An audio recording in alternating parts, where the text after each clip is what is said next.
Hi, welcome back to My Clarity After Scientology. We just tried to do our first live video and it did not go very well. I don't really know if people were just having trouble with their internet connection was bad or not, but enough people were saying they're having trouble, so I'm going to just shoot a regular video now. Okay, so just to recap, we are going to be doing part 2 of my Q&A. I've picked out a few questions that have come in over the last couple months, and we're going to go ahead and answer them.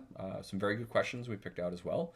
I always encourage people to please go ahead and ask whatever question you want, because there is a lot of interest that people have out there about Scientology. I recently got onto Scientology in the Aftermath Facebook page, Facebook group actually, not page. I've been able to answer a lot of questions from the perspective of being an ex-Class 5 staff member.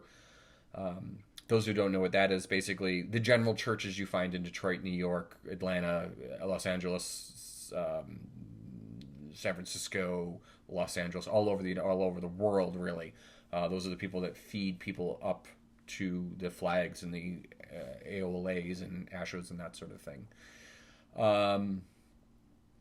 Just to recap real quick too, we did an interview with Aaron Smith Levin, giving a little bit more information about my past in Scientology.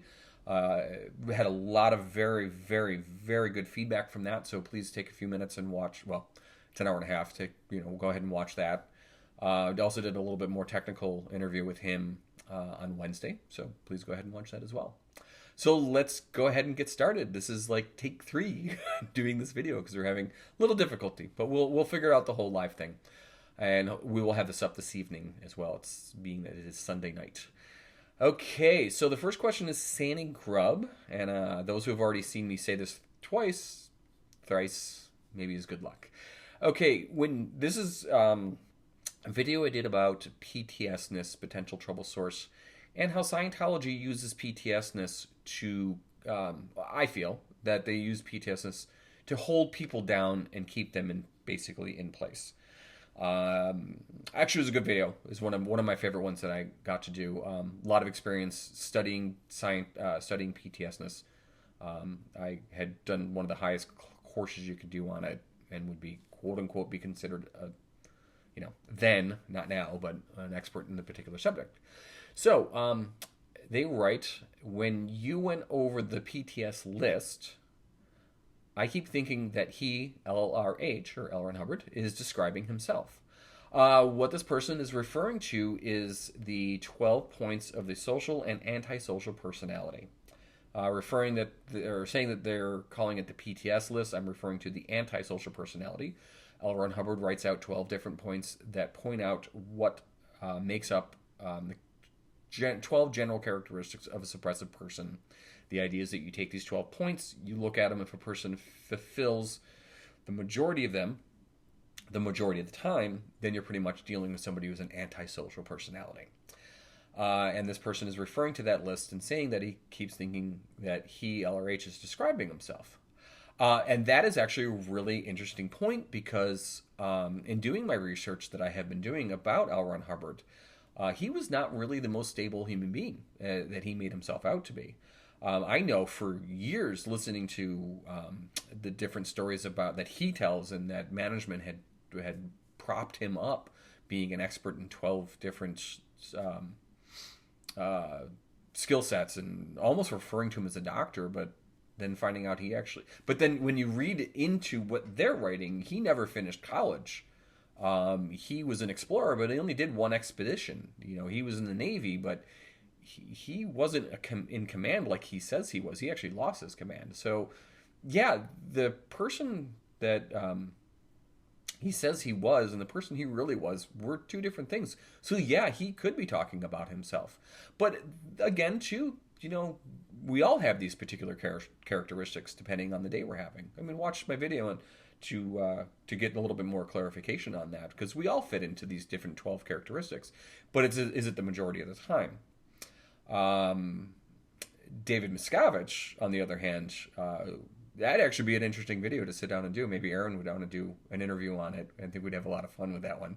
Or just do it myself, just going over the 12 points and I can point out at least 2 or 3 times that I saw him, and I wasn't around him a lot. I can't even really say I was ever really around him, other than at Flag and in Buffalo. So that'd be interesting to do. Kava Go is the next person that's asked the next question we're going to talk about. Always asked incredible questions. Kava, I'm actually cutting this one a little bit short because it's very your second part of the question is very technical, and it's just, I think you understand. All right, so when you were in, how would you handle someone pointing out a contradictory statement by L. Ron Hubbard about a source of an illness other than a PTS condition? This is a very good question because if you study enough Scientology, especially in the 50s and 60s, there's something called the Research and Discovery volumes where a lot of writing, L. Ron Hubbard was an amazing girth of writing that this man did was just unbelievable. In the 50s and early 60s, he had his auditor's bulletins, and these got put into the Research and Discovery volumes. And there's just so much information, so unbelievable. The technicality of this stuff was amazing. And he actually, at one point, refers to illness as being completely and totally a case situation, meaning that something was wrong with the person, their psyche, something was going on with them, whether something in present time or something in their past lives. Something was there in their case that was causing them to get sick. Then in the 64, 65, when he's over in St. Hill, PTSness started becoming more of a situation of person having a suppressive person on their lines. I'll explain. You get sick, you've got somebody around you who's suppressive. Never made any sense to me when you're around a bunch of Scientologists and you get sick, how you could be around a bunch of suppressives. Tongue in cheek. But yeah, what would we do? How would we handle this? Okay, so usually we would do word clearing, which is basically going into whatever the person's reading, and then that they're claiming to be a contradiction. Basically, find if there are any misunderstood words. Keep doing that. You can put them on the meter. You can do word clearing from there. Most of the time it handled it because there was some misunderstanding about what was being said. If that didn't work, there's something called false data stripping, which is basically taking, you have a piece of information, L. Ron Hubbard's TAC or LRH's TAC, which is gold. There's no contradiction to it. And you find the false information a person has about that same subject, and you strip that away until they realize that, oh, L. Ron Hubbard's right. We'll talk about that later. Not really important right now. If that didn't work, if the tech isn't going in, what do? You send them to ethics. Have them write up their overts and withholds. These are things that they've done wrong in their life that they're withholding from people, and hopefully that takes care of it. Most of the time, when you got to the point where you had to send someone to ethics, they're like, okay, yeah, well, I guess I could. They did a little ethics handling as much as they could to get away with doing an ethics handling, and they would just say, okay, yeah, you're right, I'm good. So that's usually how you handled it. There's also just talking to the person about what the contradiction is and kind of maybe finding enough examples of it. That tended to lead into, actually that usually worked the most, is just like, okay, well, what are you saying? And then, well, you show them a reference in this, show them a reference in that. That was usually most of the how you handle it with people. It was ridiculous. Okay, but excuse me, it is a very good question. Our next question is from Mr. Budzini, and that is all one word. With the Buffalo org, that is a big building. What happens if the org cannot raise enough money to pay its basic running cost? Is it a case where the group like the IAS would bail out the org at the 11th hour just to keep the lights on? This is actually a great question because there was a very real situation once where in the new building, we had no electricity. We actually got our electricity shut off, and this bill had been piling up for months. And no, there is no bailout by the IAS. No, it's got to be taken care of by the org itself. Funny that you bring up the IAS, though, because the one time the electricity got shut off, we had somebody coming in from the IAS to do an event. This guy was supposed to be this amazing recruiter, amazing fundraiser, all around this really great person. He happened to be in the New York area. I got him to come in, and it was Friday morning, and he was coming on Saturday afternoon, and we needed to turn the lights back on, and we needed to come up with like $22,000. And most of the time when these types of situations popped up that we needed money right away, I would have to come up with the money somehow. I would have to figure it out. And this time I just looked at my staff and said, well, what are we going to do here? Because I'm not going to kill myself. You know, we can't run any services. We can't make any phone calls. We can't do anything. So it's all hands. Everyone's got to pitch in, and we got to figure this out. And believe it or not, by 3 o'clock in the afternoon, we had enough money. We wrote a check, got the electricity back on, and we're able to hold the event. And you know, this whole thing in Scientology about making it go right this is one of those situations, and that was how we bailed ourselves out in the 11th hours. We just made it happen.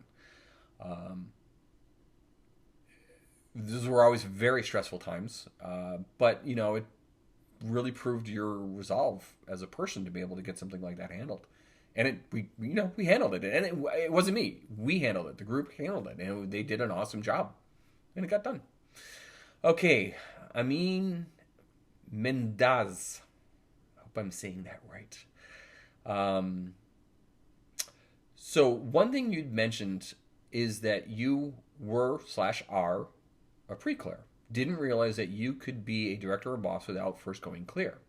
Well, yes, I was not clear. I was barely on the bridge at all. 13 years in Scientology. I think I got as far as my drug rundown. I'd done a lot of auditing. Had actually done a clear certainty rundown that I did not attest to clear at. When I heard whatever. Okay, so yeah, and actually, yeah, L. Ron Hubbard did want the bosses to be clear. He did expect them to be higher levels on the bridge. But when he wrote that particular policy, people were moving up the bridge a lot more rapidly. Staff were moving up the bridge a lot more rapidly. I had actually just heard a video recently of somebody who was on the ship with L. Ron Hubbard. And he really pushed that the staff go up the bridge and would call for people's PC folders, or basically their files with all their information in about all their auditing. And he would call them and he'd go through them, or he'd have his staff go through them. And he's like, all right, well, we don't have any public PCs. Let's get the staff up the bridge. And staff moved up the bridge at that time. So having that as an expectation of being clear first was a very high. It was very doable. Very doable. And I'm sure had I been around Scientology at that particular time, I probably would have gone clear. So, but yeah, that was definitely, definitely wanted the higher ups within the Class 5 organizations, or to be of higher case level. So to be able to technically, I guess you could say, so their ability to handle the environment was better. I got to tell you, I dealt with a lot of clears. I dealt with a lot of people on OT3. I dealt with a lot of people on OT5. I dealt with a lot of people on OT7. And I dealt with a lot of people who finished OT8. And they are no more OT or more capable of getting things done than I was. You know? So, this is one of those kind of retrospect type of viewpoints of looking at it. I still got the job done, whatever my case level was. All right, so next one is Catch Up 27. Oh, yeah, I wanted to bring this up because I actually wanted to clear this up. So this person didn't like the video very much, but it's still kind of a good question. So how is this helping people? You going into minute details about the inner workings of the org. Who cares? I don't see how this is helping anyone. I'll catch up 27. Maybe it's not helping everyone. Very possible. But I think giving people a good understanding of what Scientology is about, coming from my point of view, being on a class 5 staff or a general church that you're going to find in most major cities, and the viewpoint that we worked from, I think it helps people understand a lot of things. Um, does it give you an understanding of what Scientology is about? Yeah, because Scientology is the parishioner. Scientology is the staff members. It's us trying to apply policies that L. Ron Hubbard wrote and trying to expand the organizations, but then having this megalomaniac up at the top constantly pushing back down on you and writing these stupid projects for you to do that made absolutely no sense of what is going on in your organization, telling you to get things and do things that you don't need to do, or they're just going to completely slow everything down with what you're already progressing and doing. And this minute, or this constant micromanaging that was being done, that drove people crazy and drove me crazy all the time. So yeah, I guess maybe it doesn't fit to what you're looking for from these videos. But I kind of, from the feedback I'm getting from people, that this is very, having this information was very informative. Now, let's back up. What is this information? I had done a video called the Class 5 org versus Sea Org. It was an explanation of what the difference between a Class 5 staff member and a Sea Org staff member. Sea Org staff members are very different than Class 5 staff members. So I felt it was a good video to take up and talk about. Kind of a silly question to put in now that I look at it, but okay. All right, Andy Nolch's channel. Andy Nolch, I think I'm pronouncing your last name correctly. You're an Aussie, if I remember correctly. You're down in Australia. I hope I got your accent correct. He has a pretty good channel on YouTube. That is his channel. He's done a lot of videos. So go ahead and watch him. But I just noticed this when I was looking through my questions today. He actually asked about this. So GI would get divided into money to management, then money to staff, and then what else did the GI go to? Bills, I assume. What else? Okay. So this is kind of this is an explanation of gross income. Whenever the org made money, there was a very specific breakdown of what would happen to that money. Management got its money right off the top. You had your gross income, which is all the money basically you made for that particular week. There was a percentage that went off to management. There were different sectors of management: international management, East U.S. management. There was money that went into our reserves, which I mentioned earlier. And then you had your corrected gross income. 30% of that went to staff pay, and the other 70% went to various other allocations. There's a whole financial system that was built into Scientology that broke this all down. So what else would it go to? I would love to say that I was as the executive director, put a little bit of money aside for different emergencies that we needed, but we never really actually made enough money to really do anything else with the money other than just hope we could pay the bills and get enough money to the staff, pay for new releases that came out. There really wasn't a whole lot we didn't really have a whole lot of control. I had heard that the executive director in Celebrity Center International actually had his own he took 5% off the corrected gross income and had his own little slush fund for emergencies. Always very skeptical of that because I never read a policy that said he could do. I forgot his name. Okay. Never really saw any policy that said an executive director could do that. I heard someone mention once that the flag banking officer, which is basically the person who kind of acts as the go-between between management and the executive council when it came to the spending of money, was also there to make sure that the proper actions were being done in the organization to make money. The only post that had that there was the only post that came in that had from management that had that specific of an instruction was to make money. Yes. I will always say that Scientology is about making money. Always, always, always. It is about making money. So what else happened with the money? We gave it away. to management. I mean, that's, you know, why wasn't 50% of the corrected gross income go to the staff pay? We were the ones working our asses off. We should have gotten that most of that money. But now, one of the very specific allocations that we had to go forward with. All right, so actually, this is a question that came up from when I was trying to do the live video. This is from Among Wolves. Again, I apologize that it did not go very well. We will fix the little technical difficulties we were having. So, Among Wolves asks, do Scientologies rationalize raising millions for an ideal org, then give the deed to the church and pay rent to them? If I'm correct about that, it just sounds stupid. So, do Scientologists rationalize raising millions for an ideal org, then give the deed to the church and pay them rent? I think I see what you're saying. So, this is another video I did called "Classify the Ideal Orgs." Okay, so ideal orgs are organizations that are, as they sound, ideal orgs. There's no policy on this whatsoever. There's a reference that refers to this. I don't have the reference with me.